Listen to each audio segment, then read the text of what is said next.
This is the Provoked Prawn, and here I'm comparing the Razer DeathAdder V3 Pro, seen on the right, with the Logitech G Pro X Superlight. Now these are two lightweight gaming mice, and I recently unboxed and reviewed the DeathAdder V3 Pro and saw some similarities with the white G Pro X Superlight in both aesthetics and also the capabilities of the mouse. However, I thought it'd be worth comparing the two, showing them off side by side, talking about the differences and more. There are some obvious differences and some very slight ones that you won't notice immediately, and some that are hidden within the specs. So I'll leave all the specs in the description, but here you can see a side-by-side comparison. You'll notice that both come with grip tape, for example. Both also support 2.4 gigahertz wireless connectivity, obviously with each of the company's own wireless technology. And the DeathAdder V3 Pro uses USB-C charging capabilities, and that gives it a decent amount of battery life, up to 90 hours versus the 70 hours with the G Pro X Superlight, although the amount of battery life you get will vary from mouse to mouse and depending on your use case. And more on that later on, because the G Pro X Superlight also works with Logitech's PowerPlay system. Now, when you look at the underside, you'll also notice there's quite a bit more PTFE on the Superlight, which is worth keeping in mind. You'll see that both of them come with a dongle and an extender adapter that you can put near the mouse if you need it. And you'll also notice that the G Pro X Superlight uses micro USB. Now that is one of the small differences between them, and there are also some others, but similarly they are quite comparable in terms of the weight. You can see the G Pro X Superlight here weighs in about 63, and the DeathAdder V3 Pro is similar depending on what color you get. It actually changes weight depending on the color, which is quite interesting. The DeathAdder V3 Pro only has a DPI button on the underside, and you'll see that it also has 5 buttons in total that are programmable, and that's the same for the G Pro X Superlight. So both of them are very comparable in terms of the number of buttons, the visuals on them, and more. But when you get the two side by side, you'll notice that the DeathAdder V3 Pro is ever so slightly larger. It sits a little bit higher off the desk. It pushes up into your palm a little bit more. It also has an interesting setup with the buttons on the side, so they're larger. They're higher up than they were on the V2 Pro, for example. I talked about this in the review a bit. And they're also larger than they are on the Superlight, as you can see. So the side buttons are a bit easier to access.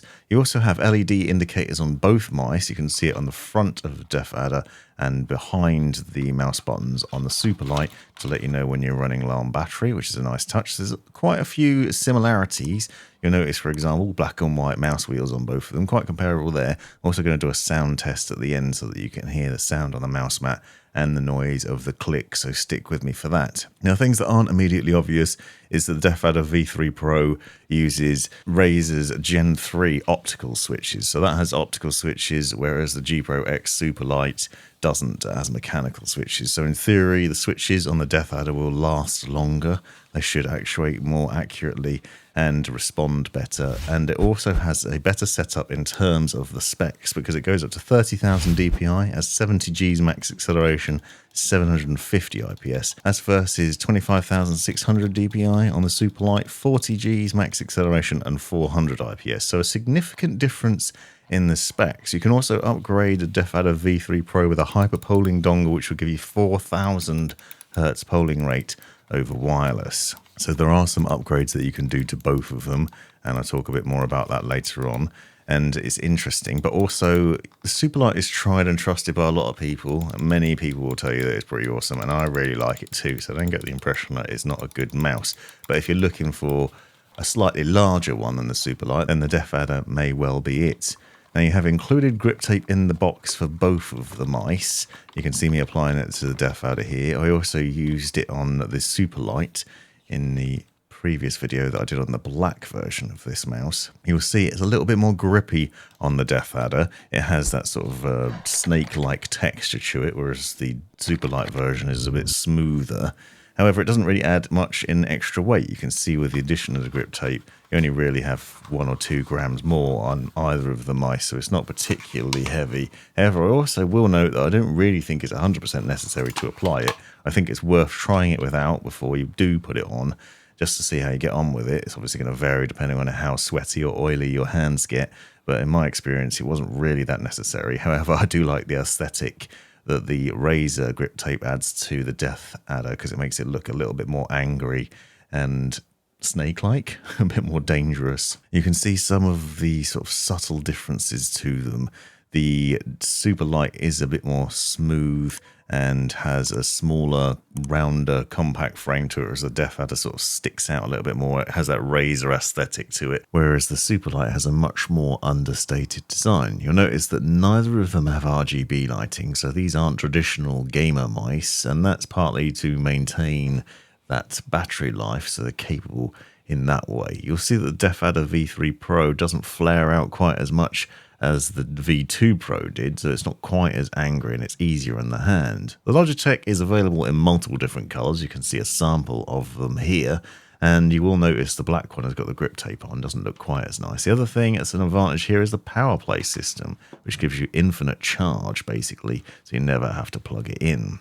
Be sure to stick around now for a sound test and subscribe if you haven't already.